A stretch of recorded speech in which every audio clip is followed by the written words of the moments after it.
Welcome to the Veterans in Politics Talk Show. Join us every Wednesday night at 6 p.m. Pacific Time, live stream on Facebook.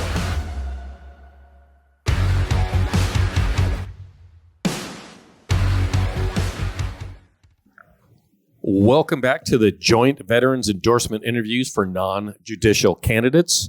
At the outset, we'd like to formally recognize and thank our sponsoring organizations for making today's event possible. Mary Perry, Clark County District Court Family Division Department P, Veterans in Politics International, and Nevada Veterans Association. We also extend our sincere appreciation for our additional sponsors and community partners whose support helps us ensure a professional, fair, and transparent endorsement process. We're honored to have all of you with us today. Before we begin the interviews, we're going to review the rules and format. First, the panel members will introduce themselves by stating their names and the organizations that they represent. Next, as a candidate, you'll introduce yourself and please include the office you're running for and explain why you're seeking that position. We'll then proceed to the interview portion. We do not need to worry about the information of not debating because there's no one else with you. In the interest of keeping things moving along, we're going to give you 90 seconds to answer each question. You don't have to take 90 seconds. It's up to you. With 30 seconds to go, I'll give you a hand sign of some kind like this that will let you know there's 30 seconds left. And at the end of it, you will hear this sound. That means your time is up. Whatever sentence you're on, please finish it, and we'll move on to the next question.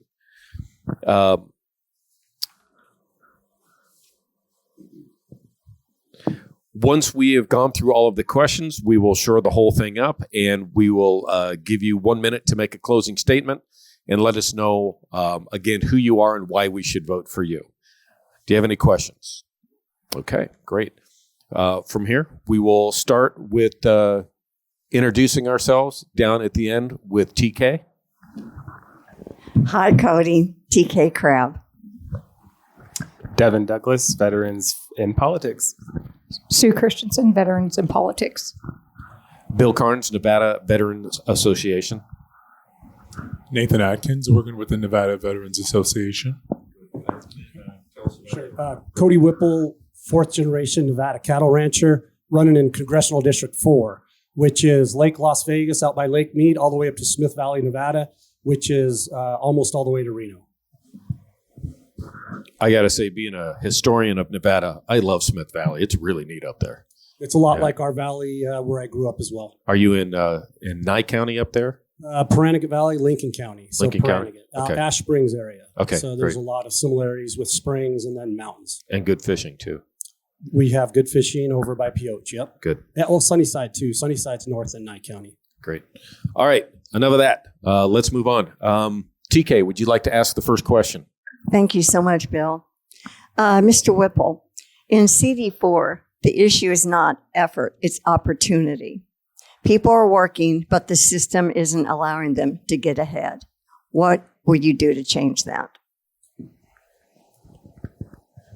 Well, there's a host of issues in CD4 that hit everybody right now. My greatest concern is for those families, right? I had a family that went on to college, but what I'm most concerned with right now is the new families that are out there that are trying to make it, those jobs, education, and the things that hit them right in the face when they're trying to raise those families. But I break it down to really right now, post-COVID, things have gotten so expensive and out of control that we got to bring it back to a more acceptable level. And I think right now, the two things that are affecting us, families and everybody, veterans, seniors, the most, are energy and fuel. If we can somehow control the costs, start producing more of it here in the state of Nevada, it'll be better for everybody, but especially those families that are traveling for all these sports vacations and all the things that they do throughout the week. I really believe that bringing down the cost of energy and fuel will definitely help everybody else. Devin Douglas, Veterans in Politics. I think most people can agree we all kind of hate the money involved in politics, but it is important to get your message out and name recognition across your district. Current incumbent Stephen Horsford entered 2026 with about $757,000 cash on hand. Could have been increased by now. How much have you raised to date? And if you could specify between if you have individual donors, if it's self-funded or both. And if there is a large gap, what's your realistic plan to close or surpass that gap by the primary in general? Well, it is something that is very uncomfortable when you get into politics. Immediately, people want to start talking about how much you raise and what are you doing with it. But as a small businessman and a cattle rancher, I've been dealing with budgets and making, a dollar go 10 ways. And that's what we're doing in this campaign as well. We've actually had a phenomenal quarter. We're going to be well over 300,000 for this first quarter of 2026, which is going to put us over $600,000 for the total campaign, which will put us into striking distance with Horsford. Now, the PAC fundraising that incumbents get every cycle, it's difficult to actually compete with that. So we have to make it count further. And the way that we're doing that is we're doing a tremendous amount of grassroots efforts throughout the district. We're door knocking, we're putting, having meet and greets throughout the entire district, whereas Horsford doesn't leave North Las Vegas. So I really believe the ground game is where we're going to beat them. And especially within the Latino and the Hispanic communities, I'm spending a lot of time in Hispanic and Latino communities. First of all, understanding what the issues are, and then reaching out to them. And I believe that between my roots and the Hispanic Latino community, we're going to be a very formidable force to beat Stephen Horsford in the fall. Sue Christensen, Veterans in Politics. What motivates you to run for Congress, and how will you stay accountable to your constituents once you're elected? Well, first and foremost, a lot of people like to say that this person or that person might be supporting them and getting them to run. Of course, I want the job. I'm a fourth generation Nevadan. I see the problems for 52 years that haven't been addressed throughout rural Nevada. I see the problems in North Las Vegas. I see that everything happens in the state of Nevada in one location. And it's my plan that the future of Nevada is going to involve all of Nevada. There's way more resources to the north. And the fact that I'm the guy that understands that the most, and I will be able to bring that together. Now, obviously, 10 years ago, I took my family to Washington, D.C. I sat down with Crescent Hardy. When Crescent Hardy was beaten, Crescent and I sat down and I told him how interested I was in this job. I felt like I could be very good at it. I have a history of being on the East Coast, playing football at Virginia Tech, working along the East Coast from North Carolina to Delaware. I have an understanding of what's happening in that location federally, but I also know Nevada better than anything. And it's my goal is to put Congressional District 4 on the map and really get things moving, because it's the district that's going to affect the state of Nevada the most in the next 20 years. Bill Carnes, Nevada Veterans Association. As water is the single most limiting natural resource, and this is the driest state in the union, what are your thoughts on keeping the Colorado River system viable with things potentially such as cloud seeding in the Colorado River Basin? So first and foremost, we should have been having this conversation 20 years ago. We've gotten to a point to where it's so critical right now, and we're having a miserable winter. I mean, miserable. Snowpack is down. It's going to be a very difficult year along the Colorado River. But that's when people rely on one thing too much. In my plan, I own water. I own land. And so I understand where you can get it and how to utilize it. I'm also an IT. I have a wireless network throughout Nevada, and I build networks. So we need to actually find more resources, build networks, and put that water where it needs to be. And we have to get over this belief that all the growth has to happen right here in Las Vegas. Kingman, Pahrump, St. George, Mesquite, and Lincoln County, Nye County. We've got to get used to the idea that we are a region and approach this problem regionally and find more resources and then network those resources together. That's how you solve the water issue. Having one option is very difficult to solve problems. When you have multiple options and you can start producing more water in different areas, now you can put those resources together, and that's the plan that I bring to the table. Nathan Atkins, Veteran Association. So my question for you is, you've got a really unique area that you cover. So if you have a federal bill that arises, right, and there are benefits to like suburban development, but it threatens rural water or grazing rights, which constituents do you support? Where are you going to land on this? Well, what I'm going to lean on first and foremost is I can't do anything alone. I have to be able to work with my other congressional leaders throughout the West. So I believe that I'm going to lean heavily on the Western Congressional Caucus and the people that I've already met, like Celeste Malloy, like Kate Hurd out of Western Colorado. We have the same issues being in the Western region. Yes, there's some urban areas as well. But to be honest with you, I think there's more congressmen and women that are dealing with more rural issues because of how those rural issues support the urban.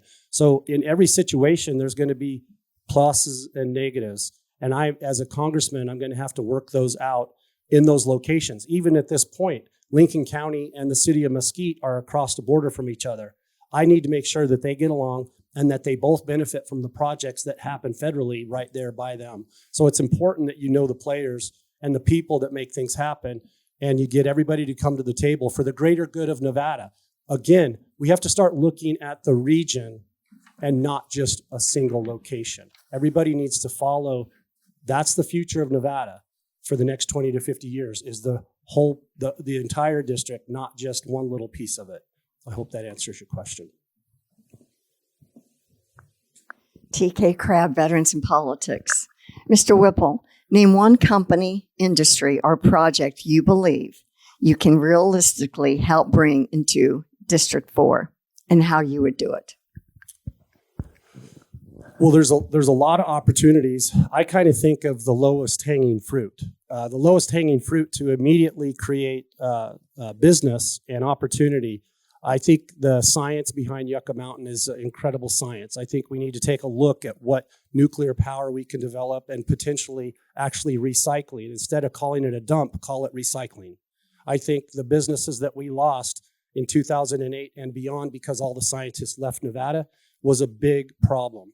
We have to figure out if that's something that's sustainable for the state of Nevada. That involves so many people, transportation, counties, cities. So that's something I'd take a look at. Also, I'm a big proponent of federal lands. I think we need to be able to put federal lands back in the hands of the counties so that they can actually manage for the next 20 to 50 years without the federal government's involvement. In Alamo alone, 900 acres were sold and a outdoor warehouse was secured. Somebody from Las Vegas put in an outdoor warehouse. They put batteries and different things outdoor, but it's actually much cheaper than Las Vegas. And that alone, that 900 acres created 35 jobs in a little town of about 500. That's big. So I'd like to look at opportunities like that where common sense will actually bring jobs and opportunity. Devin Douglas, Veterans in Politics. So the ongoing U.S. military actions against Iran have directly impacted Southern Nevada through operations at Nellis and Creech, which are both in CD4. Everything from high energy costs affecting families and businesses all throughout the district. What is your position on the continued U.S. involvement in the conflict, and what specific steps would you take in Congress to protect American service members, control costs to taxpayers, and prevent further escalation in the conflict? Well, there's a whole lot in that question. And I'm a competitive Nevadan American. And what happened in Afghanistan with Joe Biden can never happen again. And so we have to strengthen our military, make sure that we're taking care of military families and veterans because they keep us safe. It's 100%, I agree with President Trump, there's strength through power. And I really believe President Trump is going in the right direction, using his ability to make sure and reset the table for the next 50 years around the entire globe. Believe it or not, oil and gas is not going away. As much as people want to buy electric, it's critical. We need to be able to produce it here locally so that we're not as dependent on that in other areas. And I think if we can bring down energy and fuel, it'll actually helped the military dramatically because of those families and those operations. I've been to both Creech and Nellis. I work in both of those areas in communications. I see how they operate. And I believe that just cheapening up power and fuel is going to do a whole lot. I'd love to have the cheapest source of diesel so that commercially we can continue to work, ship, and everything runs on diesel in the military. And the cheaper source we have, it's going to cheapen a lot up for that. But strength through a strong military is what I believe firmly. Sue Christensen's Veterans in Politics. What can the state do to help veterans reintegrate into their communities after service?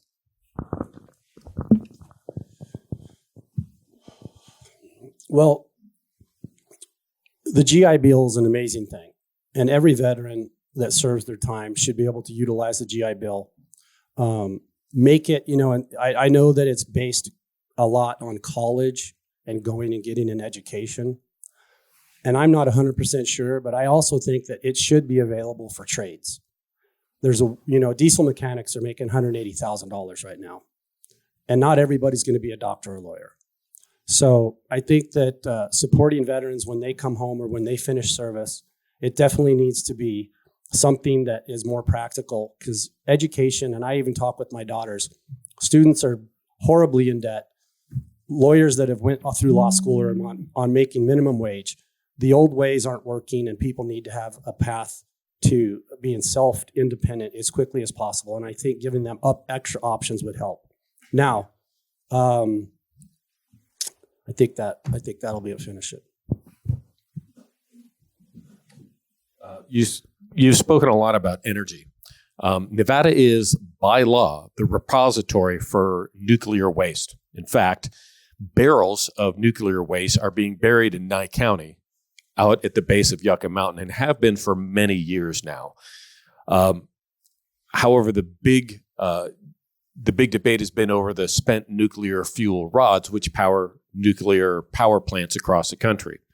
Would you support legislation to allow reprocessing of those spent nuclear fuel rods at Yucca Mountain to strengthen the national power grid and dramatically reduce the increasing supply of relatively unsecured, spent nuclear fuel rods? So I'm going to try to pack that into one answer, but I understand the difference between low level and spent nuclear fuel. So Lincoln County and Nye County have been dependent upon low level nuclear disposal monies for a long, long time. And that's how these counties are actually able to afford public safety and grants. So that's one thing. And I'm sure that's going to continue going on. That can be dirt at times. That can be a truck full of dirt that's been exposed. However, spent nuclear fuel is something that we need to have a new plan for it.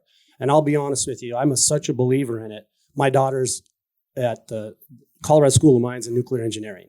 There are so many opportunities to refine, recycle, and be able to reutilize that I think we need to be on the front of that, because we have so much land that's so far away from urban areas. We can absolutely do that. Now, I know it scares people. However, I'm a gentleman that lost their father at the age of 3 because of the nuclear testing that was done out there. All that wind went to the east. It dropped on the deserts. My father breathed it for years and years and years as a child. At the age of 38, he passed away.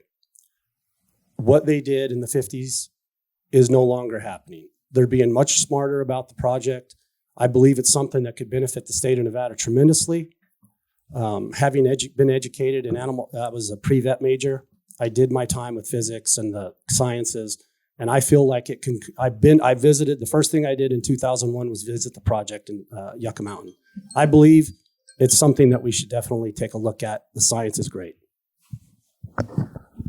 Nathan Atkins in support of Veteran Association. Apex is deemed this jewel here in the area, so it sits in your district. What would be your plans for Apex? I've heard plenty plans, and it still seems to be underway, and it's been underway for a long time. But from your perspective, what would you do differently than what's been done, and how would you move it along so we could see the third largest city in Nevada benefit from that area? So, they're talking about that area being an inland port, right, from Long Beach, that a lot of goods and services are staged in North Las Vegas because Salt Lake is on the other end. And the corridors become extremely important between Long Beach and Salt Lake. And we can continue being that option for a lot of those goods and services being directly shipped because they're not creating any land in Southern California. I think they've reached a point to where they have to look elsewhere. I would rather them look at North Las Vegas than Phoenix or elsewhere because we want the business, we have the land, and we have the people that need the employment. So as far as I would continue to see North Las Vegas's growth on the standpoint of being a critical point on I-15. Las Vegas is out of options land-wise, but North Las Vegas has a lot of potential all the way out to US 93, which is on the way up to Lincoln County where I actually grew up. So I see a lot of potential there. I would continue to support it, but actually diversify a little bit too. I hate seeing solar everywhere. Solar is one spoke in the wheel of energy, but having that inland port be North Las Vegas would spawn a lot of opportunities, probably cheapen up a lot of product as well, which would be good for the area. TK Crabb, Veterans in Politics. When you go to DC, what committee, there's 20 committees in the House of Representatives, Ways and Means, Energy and things, which one would you want to sit on and why? Well, I hate to keep, in where I come from, beating a dead horse, but Energy and Commerce is the one I want to serve on with Chairman Guthrie. I've spoke with Brett, and I'm very interested in that for multiple reasons. Obviously, you have the energy component, but you also have communications that falls under that committee. There's a lot of holes in rural Nevada and throughout the state of Nevada that need wireless communications. And that's definitely something that I want to promote is when people leave Las Vegas, they feel safe because they can communicate, you can track, all of that happens wirelessly. So energy and commerce. Agriculture, of course, but to be honest with you, I think there's people in the Midwest that are farmers. I could definitely help with NCBA, RCAF. I'm a lifelong cattle rancher, so the ag committee would be a good one, but definitely the energy and commerce is something I'm very, very interested in. Thank you. Devin Douglas, Veterans in Politics. Across Southern Nevada in general, no tax on tips was a huge policy platform. To make it short, do you support fully and permanently eliminating federal taxes on all tips with no income caps or expiration dates? And if not, what would be your approach to deliver more relief to the residents of CD4? I love the big, beautiful bill, the no tax on tips. No tax on Social Security should have been a long time ago. I don't know, that's something that I haven't got to yet, but no tax on tips. I think that in no tax on overtime, I think that promotes people working hard, working extra hours. So I would love to see no limits on that, especially if they're able to pick up somebody's shift and do extra more work. I mean, any way that you can get paid more for your effort, I'm all for that. As far as, I believe that it was a great plan.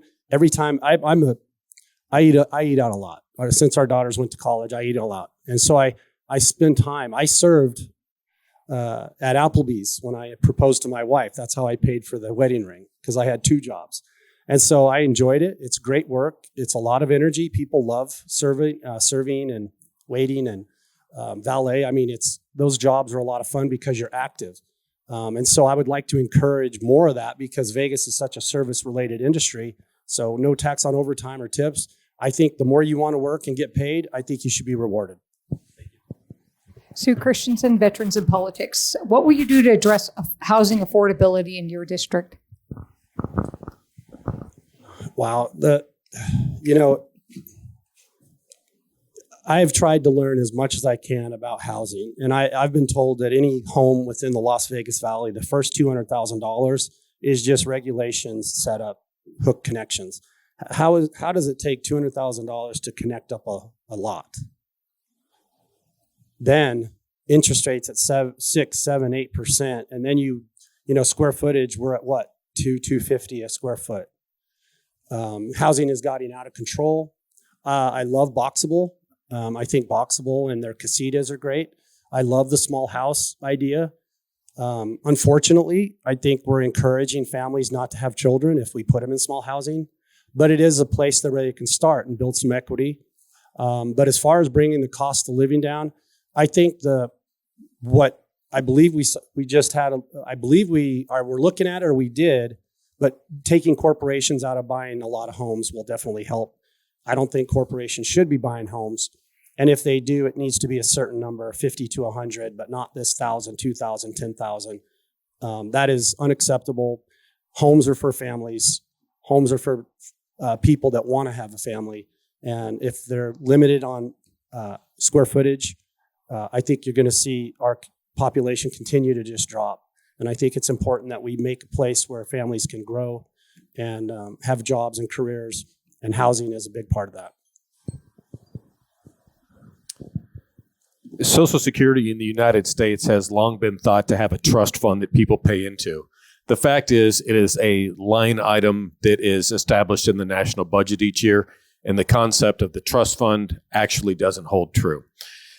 Being as how it is one of the biggest individual line items each year in the national budget, how do you feel about the idea of privatizing the U.S. Social Security system, much like Australia, UK, New Zealand, Singapore, Denmark, and many other countries do? So, like I said, we do a lot of door knocking, a lot of, I meet a lot of seniors at their doorways, and Social Security and their pensions are not cutting it.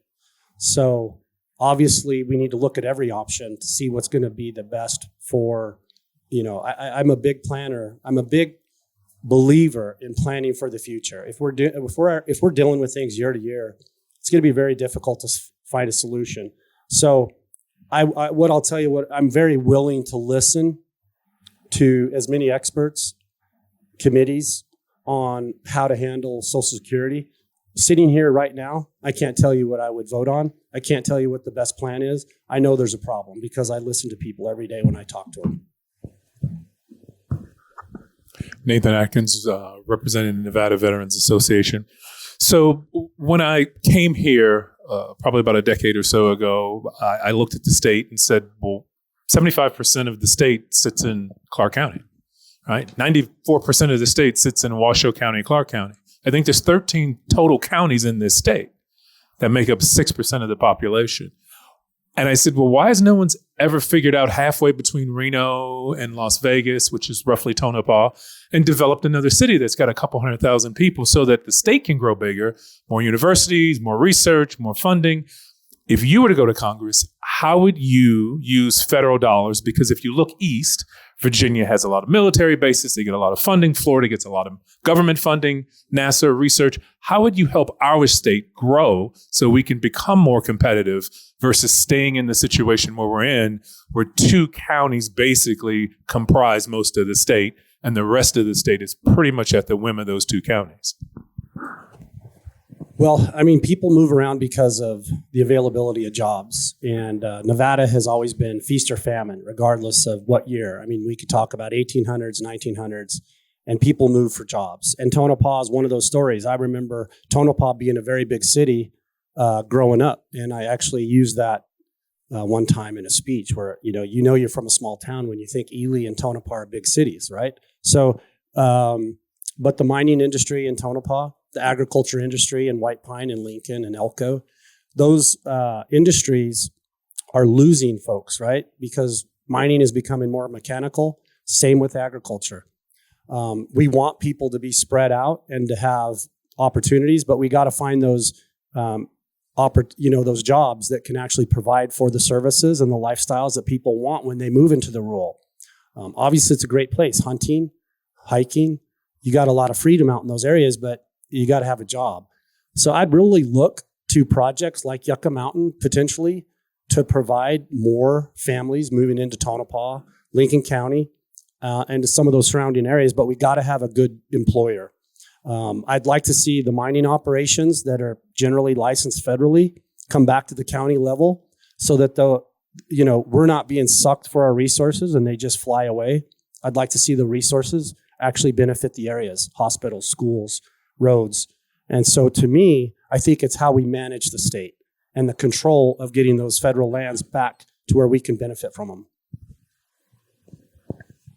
TK Crabb, Veterans in Politics. Mr. Whipple, why should the people of CD4 trust you to improve their lives and not just represent your party? Well, the trust is a big word. Trust is built. It's not given. And so people need to get to know me. I'm the guy that's not leaving. I'm staying here. My roots are here. I've had 25 plus years in rural Nevada. I've had 25 plus years in urban Nevada. Nobody knows the areas better than I do. That's why I'm running for Congress. Besides wanting the job, I kind of believe that I am the right person for the job. I want you to know that when it comes to mining, when it comes to highways, when it comes to public safety, when it comes to job creation, that you got a great candidate and potential congressman that understands it, that has written thousands of checks, written the front of the check, not put my name on the back of the check. So I've done a lot of things that it takes to be a good congressman, and I want to be able to build that trust because we're not always going to agree upon the same things. We're going to have difference of opinions, but I don't want to lose your trust because we don't agree upon the same things. I want you to trust me to know that I'm doing the best job I can and working with the people that are going to make it happen. And really, I understand that trust is built, and I'm going to work to build the trust throughout the entire district. Devin Douglas, Veterans in Politics.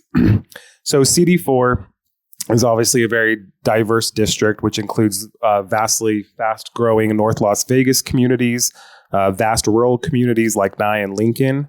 So how would you balance federal investment and policy priorities between urban and rural residents so neither of them feels left out? So a lot of companies I work with already have regional operations, and most of those employees live right here in Las Vegas. And so when the federal money comes back, I would like to see it spent across the entire district so that, again, we're building that infrastructure. We're building those arteries to and from other locations so that we can actually get other people to move into different rural areas. Kingman is great. I love Kingman right now. Northern Arizona's, I'm not telling them to move out of the state of Nevada, but the way that we operate as a region needs to be the total picture, not just what's happening in Las Vegas Valley, because I think everybody's seen that we've overgrown the valley. We're running out of resources.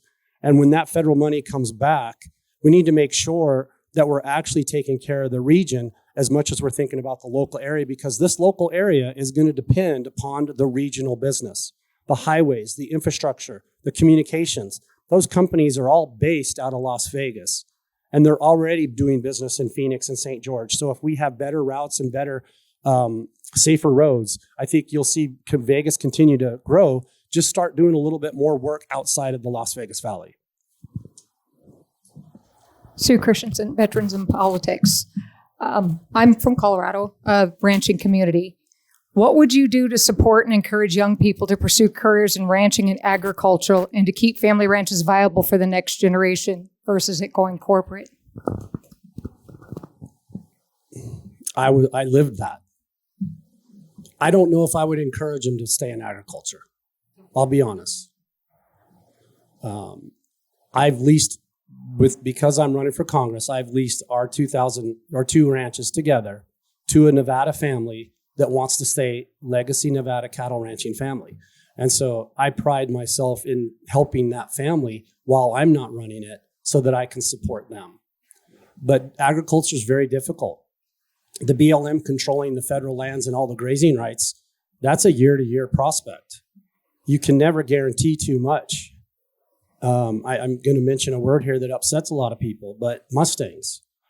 They're overgrazing the ranges and competing with the people that are actually producing the food for this country. There's a lot of issues that I would like to participate in, but specifically in the West. Now, these are Western issues. Grazing cattle on range is the most efficient way to take care of the desert. It will produce beef, which goes through the communities. It provides food, and But I would tell them, if you want to own a ranch and be in the cattle business, have a day job. Be a school teacher, be a PE coach, do something different, and then do that between the hours of 6 p.m. and 6 a.m. All right. I have 3 questions. The first 2 should have very quick answers, and then the third might take a little bit. But this is basically going to test your homework on the Constitution because you're looking to go into the legislative branch. So the first one is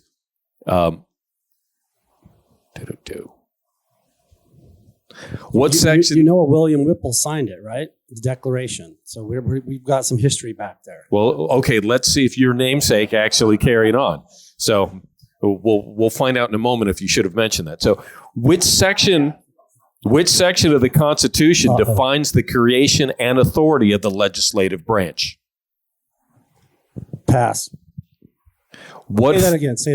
Which section of the Constitution defines the creation and authority of the legislative branch?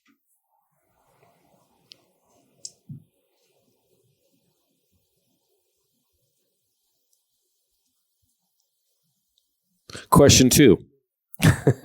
What form of government do we have and where is it outlined?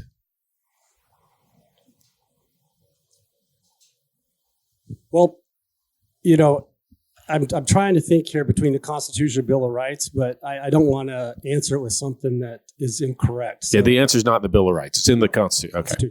All right. So then I will finish up with this. What is the proper role of government according to the U.S. Constitution? Well, to give the power to the people, essentially. We have everybody says we're a democracy. We're not. We're a republic. We are a constitutional republic. You just answered question 2. Carry on. Well, you just answered question 2, so carry on. So, what's the last one? What is the proper role of government according to the U.S. Constitution?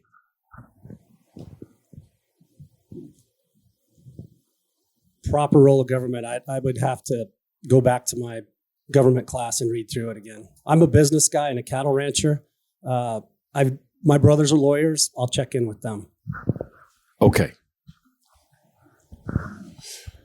Nathan Atkins here. So as you know, there's been a lot of funding cuts to things like Medicaid and other things like that, which impact rural communities from a healthcare standpoint. Boulder City Hospital has been in trouble for a long time, but Boulder City Hospital is the lifeline to the rurals. And now it looks like it's going to be in big trouble, keeping its doors open. If I'm not mistaken, I think it's closing. What would you do if you go to Congress to earmark or get federal funding here so that we can get healthcare? We need it here in the Valley, but we need it in the rurals as well. So how would you make sure the state as a whole has the healthcare funding and the balance that it needs to take care of people? Rural healthcare is a huge issue. Boulder City, Lincoln County, Nye County, Tonopah, all these rural hospitals are barely surviving. An additional problem in the rural areas is our first responders are volunteers. So as a congressman, I would look to address both, right? I want to make sure that there's our seniors, our veterans have rural healthcare. So many of them have to travel to Reno or Vegas or St. George or Cedar City, Bishop, California. They have to go elsewhere to get their health care. So I would like to see something put in place where we're not only providing local hospitals, but we're actually taking care of those volunteers that clean up the roads, right? The accidents, they have to do the runs into town. And the emergency services are all volunteers. And so I'd like to see something go for, instead of grants, I'd like to see something that's sustainable for volunteers as well that want to step up and help their communities, get people to the hospitals, get people to Flight for Life. Those are big issues in the rural areas. Thank you. And I just want to let you know, due to our time, this now concludes the interview portion. And I would like to provide you with 1 minute to restate your name, the office you're running for, and any closing comments you may have. So Cody Whipple, 4th generation cattle rancher, lifelong Nevadan, ready to take this job. I want the job for the state of Nevada. I'm here. I'm ready. I'm healthy. I have the energy. I have the fight. I have the years in the rural area. I have the years in the urban area. I also have the time I spent in college in Virginia. I was at a meeting there, very recent, where I sat down and National Cattlemen's Association, and I was there with 12 of my fraternity brothers in the Alpha Gamma Rho. I have the roots around this entire country to make this job work well, not only for myself, but for Congressional District 4. I appreciate this opportunity today in front of the panel. I'm ready to go to work. I believe I have what it takes, definitely the fire, to put Hortsford in his place and actually be able to take somebody's voice from the district to DC instead of DC telling us what we need to do and how we need to live. I'm ready to fight for you all in DC. Thank you. And at this point, I would like to again recognize and thank all of our sponsors: Mary Perry, Clark County District Court Family Division, Department P, Veterans in Politics International, Nevada Veterans Association, and our additional sponsoring partners for their leadership, support, and dedication to veterans and the integrity of our non-judicial process. Thank you for your professionalism, respect, and participation. Thank you. Join us every Wednesday night at 6 p.m. Pacific Time, live stream on Facebook.